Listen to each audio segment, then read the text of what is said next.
উত্তরবঙ্গের আকাশে কিন্তু বর্ষা শুরু না হতে কিন্তু শেষ হবার পথে। কারণ কারণ হচ্ছে এই এই দেখতে পাচ্ছ, দেখো সম্পূর্ণ কিন্তু আকাশ পরিষ্কার হয়ে কিন্তু একদম নীল আকাশ বেরিয়ে গেছে এবং প্রচুর পরিমাণে কিন্তু বাগানের মধ্যে এখন হিট ওয়েভ হতে শুরু করেছে।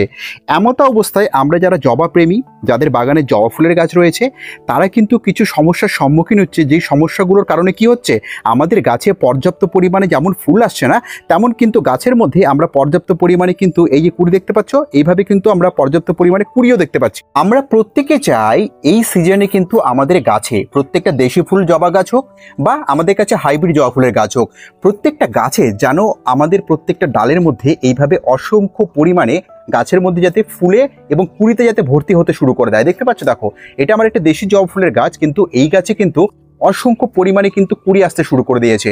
তো বিষয় কিন্তু এটা না, যেটা আসল বিষয়, যেটা তোমরা কিন্তু তোমাদের বাগানের মধ্যে লক্ষ্য করছো, গাছের মধ্যে এইভাবে নতুন নতুন ব্রাঞ্চেস আসলেও এই দেখতে পাচ্ছ, দেখো ব্রাঞ্চেসগুলোর মধ্যে কিন্তু কোনো ধরনের কিন্তু কুড়ি নেই, শুধুমাত্র কিন্তু পাতা ডেভেলপমেন্ট হয়ে যাচ্ছে। যে সমস্ত গাছে ভালোভাবে ফুল আসছে, ভালোভাবে কুড়ি আসছে, সেই সমস্ত গাছে হঠাৎ করে যে প্রবলেমটা আমরা লক্ষ্য করছি, সেটা কিন্তু এই হঠাৎ বৃষ্টি এবং হঠাৎ রোদের জন্য কি হচ্ছে, দেখো গাছের মধ্যে ফুল থাকা অবস্থায় এবং প্রচুর কুড়ি থাকা অবস্থাতেও কিন্তু গাছের পাতা সম্পূর্ণভাবে কিন্তু হলুদ হতে শুরু করে দিয়েছে।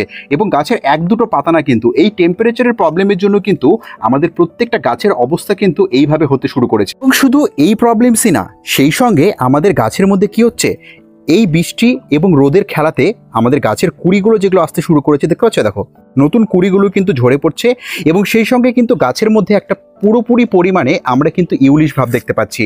এবং এই যে কুড়ি ড্রপ হয়ে যাবা, এই কুড়ি ড্রপ হওয়াটা শুধু একটা দুটো গাছে না, কিন্তু দেখো দেখো যতগুলো কুড়ি আসছে, দেখো কুড়িগুলো আমি হাতে নিলে পরে এইভাবে কিন্তু কুড়িগুলো সম্পূর্ণ গোড়াগুলো দেখতে পাচ্ছ, দেখো গোড়াগুলো কিন্তু সম্পূর্ণ এভাবে হলুদ হয়ে যাচ্ছে। যে আমার হাতে কারো তরলটা দেখতে পাচ্ছ, এই ব্ল্যাক ওয়াটার, এটা কিন্তু ম্যাজিক ব্ল্যাক ওয়াটার।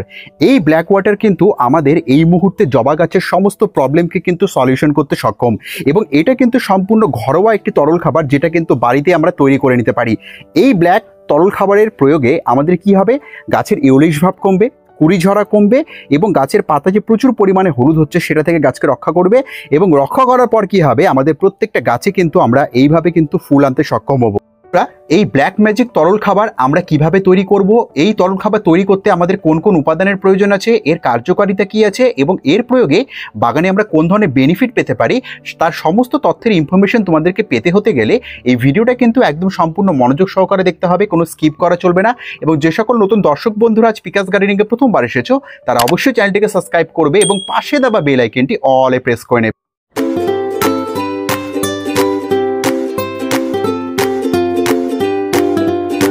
বন্ধুরা, এই যে কালো লিকুইডটা তোমরা আমার হাতে দেখতে পাচ্ছ, এটা কিন্তু আমাদের বাগানে জবা ফুল গাছের জন্য কালো তরল সোনা। হ্যাঁ, সঠিক শুনছো, এটা কিন্তু বাগানের জন্য একটা অমৃত জৈব লিকুইড খাবার। তো এই তরল সোনা তৈরি করার জন্য আমাদের যে যে উপাদানের প্রয়োজন আছে, সর্বপ্রথমে আমরা কি করব, মোটামুটি 1 থেকে 2 লিটারের মতো কিন্তু ফ্রেশ জল এই তরলটা তৈরি করার জন্য কিন্তু আমরা পাত্রের মধ্যে নিয়ে নেব। এই কালো তরল তৈরি করার জন্য আমাদের প্রথম যে উপাদানটা দরকার পড়বে, সেটা হচ্ছে এই যে দেখতে পাচ্ছ হাতের মধ্যে, এটা হচ্ছে ম্যাগনেসিয়াম সালফেট বা এপসম সল্ট। আমরা সকলে জানি ম্যাগনেসিয়াম সালফেট বা এপসম সল্ট কি করে, গাছের পাতা হলুদ থেকে গাছকে সবুজ করে, কুড়ি ঝরার হাত থেকে গাছকে রক্ষা করে এবং সর্বোপরি গাছের মধ্যে একটা সতেজতা ভাবকে বজায় রাখতে সাহায্য করে। তো আমরা কি করব, আমি কিন্তু এখানে 5 লিটারের মতো তরল বানাবো, কারণ আমার কাছে অনেকগুলো জবা গাছ রয়েছে। তো এই জলটা কিন্তু তোমরা প্রয়োজন অনুসারে নেবে। এই 5 লিটার জলের জন্য আমি কি করব, এখানে 2 থেকে 3 চামচের মতো আমি কিন্তু এখানে এপসম সল্টের ব্যবহার করব। এই ম্যাজিক তরল তৈরি করার জন্য এর মধ্যে আমরা দ্বিতীয় যে উপাদানটা নেব, সেটা হচ্ছে হিউমিক অ্যাসিড। হ্যাঁ, এই যে দেখছো কালো বর্ণের জিনিসটা, এটা কিন্তু হিউমিক অ্যাসিড। এই হিউমিক অ্যাসিড কি কাজ করবে, এই হিউমিক অ্যাসিড কিন্তু আমাদের শেকড়ের বৃদ্ধি হতে সাহায্য করবে। এবং অনেক সময় গাছ হয় কি, টেম্পারেচার চেঞ্জের জন্য বা ওয়েদার চেঞ্জের জন্য কিন্তু মাটি থেকে সঠিকভাবে খাবার গ্রহণ করতে পারে না। তো খাবার গ্রহণের প্রবণতা কিন্তু বাড়াতে এই কিন্তু হিউমিক অ্যাসিড ভীষণভাবে সাহায্য করে।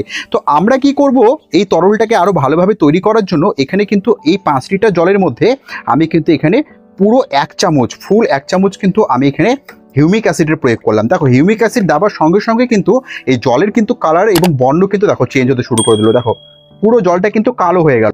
মধ্যে সব থেকে বড় এবং সর্বশেষ উপাদান যেটা আমরা প্রয়োগ করব সেটা দেখতে পাচ্ছ, এটা কিন্তু একটা কফি পাউডার। এটা 10 টাকা দামের একটি কফি পাউডার এবং আমরা সকলে জানি জবা ফুল গাছের ক্ষেত্রে কফি পাউডারের কিন্তু বহুত বড় একটা গুণ রয়েছে। কি গুণ রয়েছে? এ কিন্তু মাটিকে অ্যাসিডিক করতে সাহায্য করে।